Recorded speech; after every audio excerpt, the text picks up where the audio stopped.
खेलो तो ऐसे, जियो तो ऐसे, जीतो तो ऐसे। पाकिस्तान हॉकी के लिए एक बड़ी जबरदस्त खबर। पाकिस्तान फ्रांस को शिकस्त देकर FIH नेशंस कप के फाइनल में पहुंच गया है। कुआलालंपुर में खेले गए सेमीफाइनल के मुकर्रर वक्त में पाकिस्तान और फ्रांस का मुकाबला 3-3 गोल से बराबर रहा था, जिसके बाद सेमीफाइनल के फातेह का फैसला पेनल्टी शूटआउट्स पर हुआ और पाकिस्तानी टीम के गोलकीपर मुनीबुर रहमान ने पेनल्टी शूटआउट्स में 3 गोल रोककर पाकिस्तान की फतह में अहम किरदार अदा किया। पाकिस्तान की जानिब से पेनल्टी शूटआउट्स में अफराज, हन्नान शाहिद और राना वहीद ने गोल किए। फाइनल में पाकिस्तान का मुकाबला कुआलालंपुर में जारी दूसरे सेमीफाइनल के फातेह से होगा।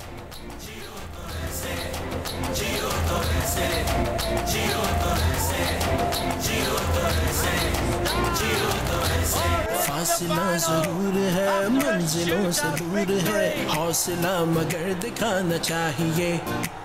सांस है तो आस है, आस है तो प्यास है, प्यास है तो फिर बुझाना चाहिए। इसी पर बात करेंगे। Pakistan hockey legend Shahbaz senior ने हमें ज्वाइन किया है। शहबाज सीनियर साहब, बहुत शुक्रिया आपके वक्त के लिए। कितनी अहम ये डेवलपमेंट है, कितना अहम ये माइलस्टोन है और कितने तारीखी ये मनाजिर है पाकिस्तान का FIH नेशंस कप के फाइनल में जाना। और कल पाकिस्तान अगर ये जीत जाता है तो प्रो हॉकी लीग के लिए क्वालिफाई कर जाएगा, जहां पर दुनिया की बेहतरीन टीमें खेलती हैं। कैसे देख रहे हैं आप? हाँ, देखिए, सबसे इम्पोर्टेंट बात तो ये है कि पाकिस्तान के जो प्लेयर्स हैं वर्ल्ड कप से, ओलंपिक गेम से बाहर होने की वजह से वो जो उनको प्रॉपर कॉन्फिडेंस और मैच टेम्परामेंट की ज़रूरत है उससे महरूम है। अगर ये नेशंस कप के फाइनल में जीतते हैं तो ऑटोमेटिकली जो दुनिया की टॉप 8 टीमें हैं उनमें खेलेंगे तो ये मज़ीद ग्रो करेंगे और मज़ीद अच्छा परफॉर्म करेंगे। इनको एशियन चैम्पियन बनने में मदद मिलेगी, कोई वर्ल्ड कप के लिए अच्छी पोजीशन हासिल कर सकेंगे।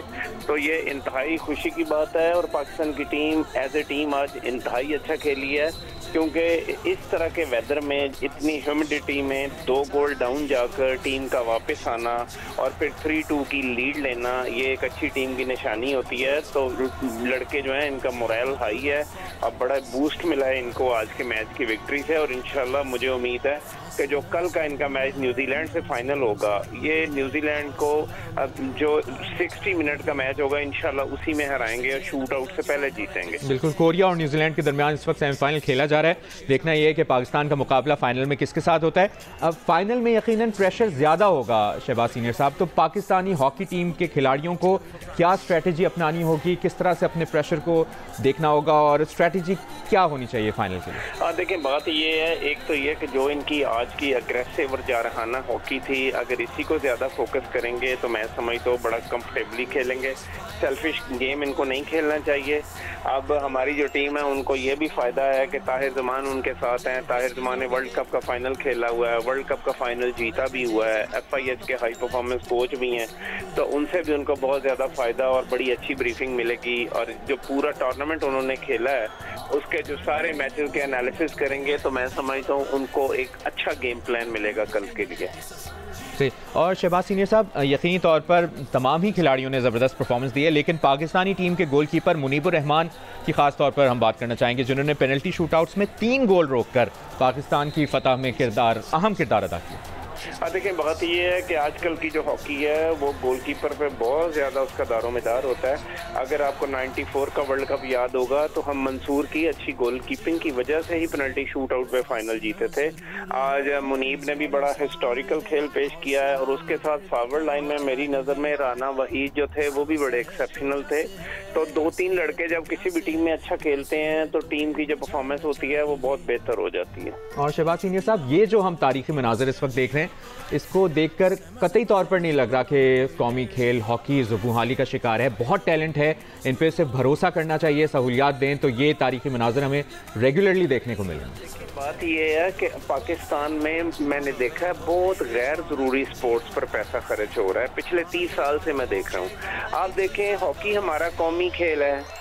जब से पाकिस्तान बना है ये कौमी बजट का हिस्सा नहीं है। कितने कितने बड़े फाइनेंस एडवाइज़र आए, फाइनेंस मिनिस्टर आए, वज़ीर आज़म आए। मैं हैरान हूँ कि ये हालत इन लोगों की वजह से यहाँ पहुँची है। हम जो है ना, ये जो मीडिया में हॉकी प्लेयर अच्छे नहीं हैं, हॉकी ओलंपियन अच्छे नहीं हैं, भाई सिस्टम देना तो हुकूमत का काम होता है, सूबों का काम होता है। एस्ट्रोट्रब लगाई जा रहे हैं पाकिस्तान के अंदर, 25 लग रही हैं और 10 लग जाएंगी, 30-30 करोड़ की लग जाएंगी, क्योंकि उसमें किकबैक्स होते हैं। अभी देखें के प्लेयर्स गए हुए हैं, उनको साल में 10 से 15 लाख भी नहीं मिलता एक पूरे साल में, और बगैर डेली अलाउंसेस के वो मलेशिया जाके पाकिस्तान की इज्जत की खातिर खेल रहे हैं, तो ये बहुत बुरी बात है।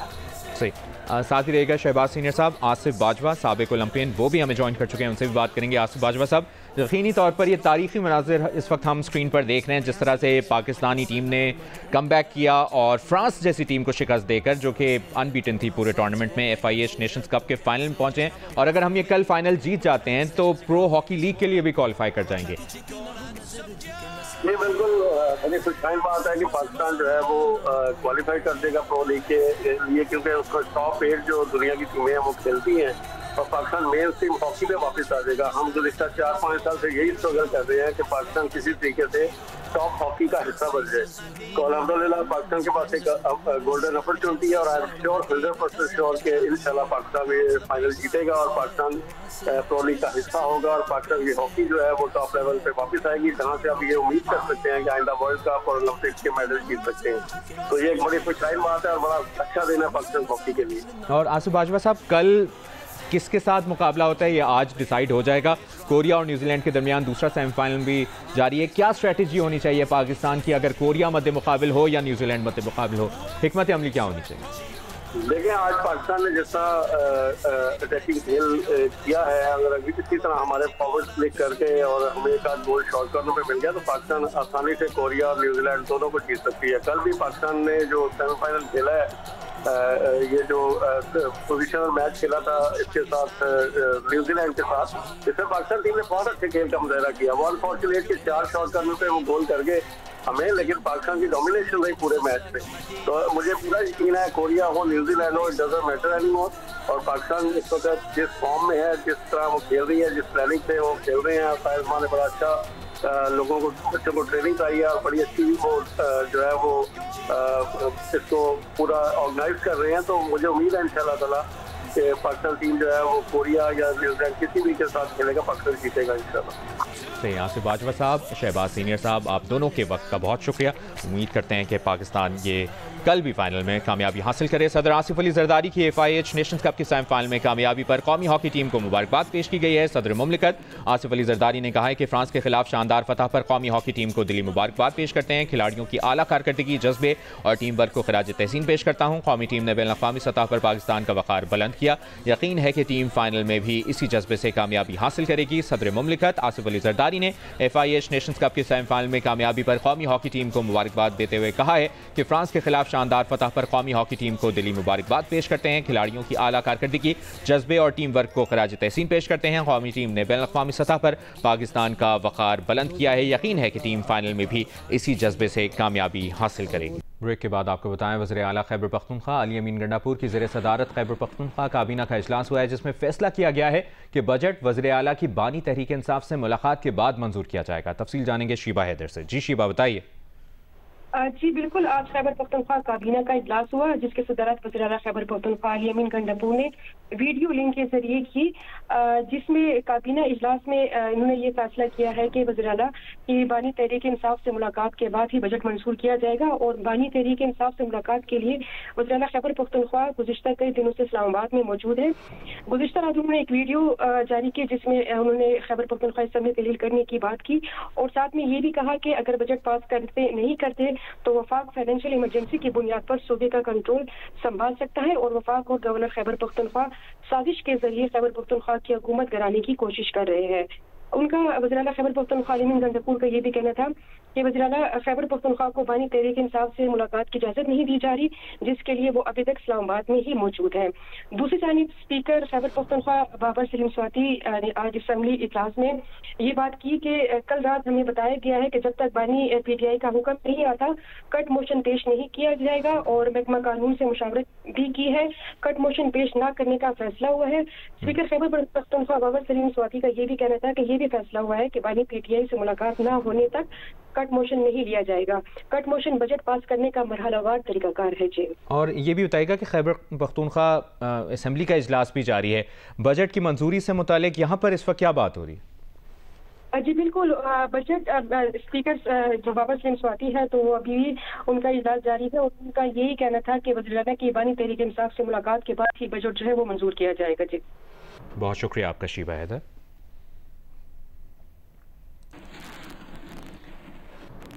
Army chief field marshal Asim Munir की वाशिंगटन में मुमताज़ स्कॉलर्स तजियाकारों से गुफ्तगू हुई। ISPR के मुताबिक गुफ्तगू में पाकिस्तान के उसूली मौक़िफ़ को इलाकाई आलमी मामलात के तनाजुर में उजागर किया गया। आर्मी चीफ ने दहशतगर्दी से मुतालिक पाकिस्तान के नुक्ता नज़र पर तफसील से रोशनी डाली।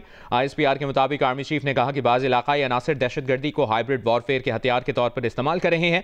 पाकिस्तान दहशतगर्दी के खिलाफ आलमी जंग में सफ़े अव्वल पर रहा है। पाकिस्तान ने एक महफूज दुनिया के लिए बेपनाह इंसानी और मुआशी कुर्बानियाँ दी हैं। ISPR के मुताबिक army chief field marshal Asim Munir ने पाकिस्तान की गैर मामूली सलाहियतों पर रोशनी डाली और मुख्तलिफ शोबों में बैनुल अक़वामी शराकतदारों को इश्तराक के मौक़े तलाश करने की दावत भी दी।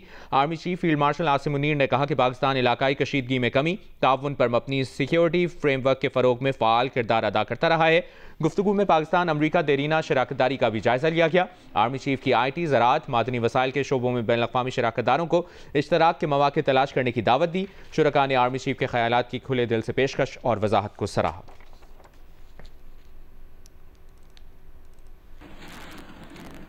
बिलावल भुट्टो जरदारी अमरीका यूरोप के दौरे के बाद आज रात वतन वापस पहुंचेंगे। पीपल्स पार्टी की जानिब से बिलावल भुट्टो जरदारी के शानदार इस्तकबाल की तैयारियां की गई हैं। इसकी तफसील जानेंगे नुमाइंदा जियो न्यूज़ कामरान रजी से। कामरान, क्या तैयारियां की गई हैं और कितने बजे तक वापसी मुतवक्के है? देखें, पीपल्स पार्टी कराची डिवीजन की जानिब से ये ऐलान किया गया था कि बिलावल भुट्टो जरदारी अमरीका, यूरोप और बरतानिया के दौरे के बाद जब कराची पहुंचेंगे तो उनका शानदार इस्तकबाल किया जाएगा और इस सिलसिले में तैयारियां भी मुकम्मल हो गई हैं। सईद गनी जो पीपल्स पार्टी कराची के सदर हैं और सूबाई वज़ीर उनसे उनका ये कहना था कि कराची के जो तमाम अजला हैं वहाँ से पीपल्स पार्टी के कारकुनान रैलियों की शक्ल में कराची एयरपोर्ट के ओल्ड टर्मिनल पहुंचेंगे जहां बिलावल भुट्टो जरदारी का इस्तकबाल किया जाएगा। इसके अलावा वज़ीर आला सिंध मुराद अली शाह, सूबाई वज़ीर नासिर शाह, शर्जील मेमन और दीगर जो सिंध काबीना के अरकान हैं ये भी एयरपोर्ट पहुंचेंगे और बिलावल भुट्टो जरदारी का इस्तकबाल करेंगे।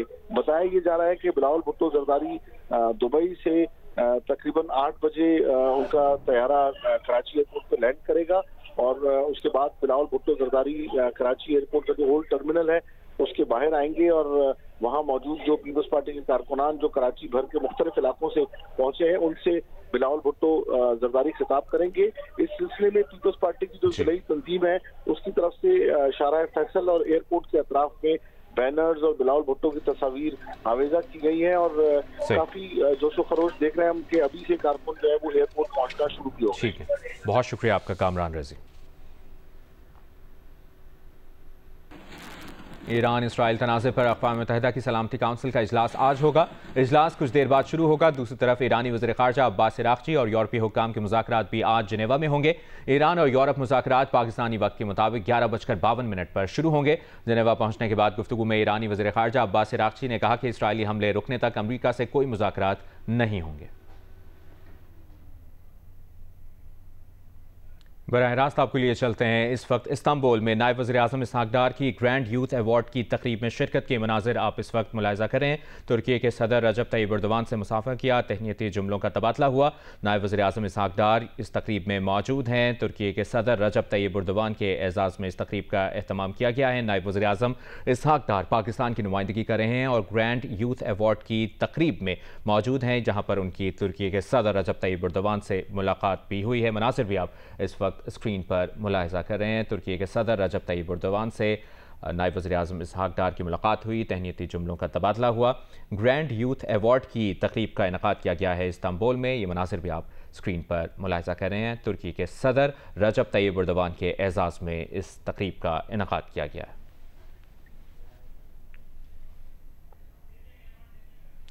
तुर्की के सदर रजब तय्यब एर्दोगान को ये अवार्ड दे दिया गया है, अवार्ड से नवाजा गया है। नायब वज़ीर आज़म इसहाक डार ग्रैंड यूथ अवार्ड की तकरीब में मौजूद हैं जहां पर इस वक्त आप मुलाहिज़ा कर रहे हैं तुर्की के सदर रजब तय्यब एर्दोगान को इस अवार्ड से, जिसको ग्रैंड यूथ अवार्ड का नाम दिया गया है, तुर्की के सदर रजब तय्यब एर्दोगान को नवाजा गया।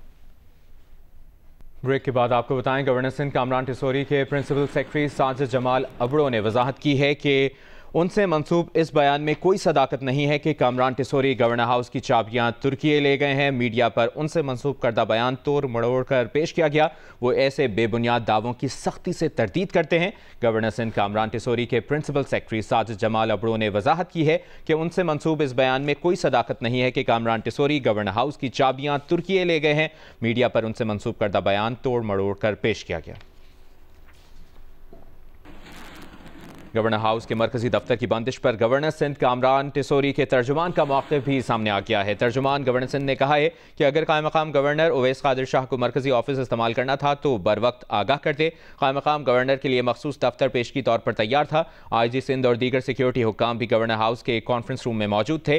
तर्जुमान ने मजीद कहा कि कायम मकाम गवर्नर सिंध उवैस कादिर शाह को सूरत हाल के बारे में गलत फहमी हुई है। गवर्नर सिंध कामरान टिसोरी ने 24 घंटों में मामले की इंक्वायरी मुकम्मल करने की हिदायत की है।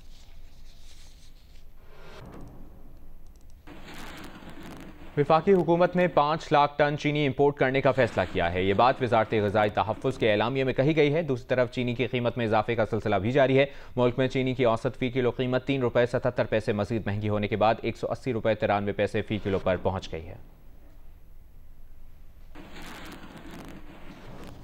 IMF ने वजारत तिजारत को 5 साल तक पुरानी गाड़ियां दरामद करने की इजाज़त दे दी है। वजारत तिजारत के हुक्काम ने सेनेट की कायमा कमेटी को बताया है कि सितंबर 2025 से 5 साल पुरानी गाड़ी दरामद करने की इजाज़त होगी। 5 साल पुरानी गाड़ियों पर 40% इजाफी ड्यूटी आयद की जाएगी। वजारत तिजारत के हुक्काम ने सेनेट की कायमा कमेटी खजाना इजलास में ब्रीफिंग देते हुए बताया कि इनफरादी या कमर्शियल इस्तेमाल के लिए 3 साल पुरानी गाड़ी मंगवाने की पाबंदी खत्म कर दी गई है।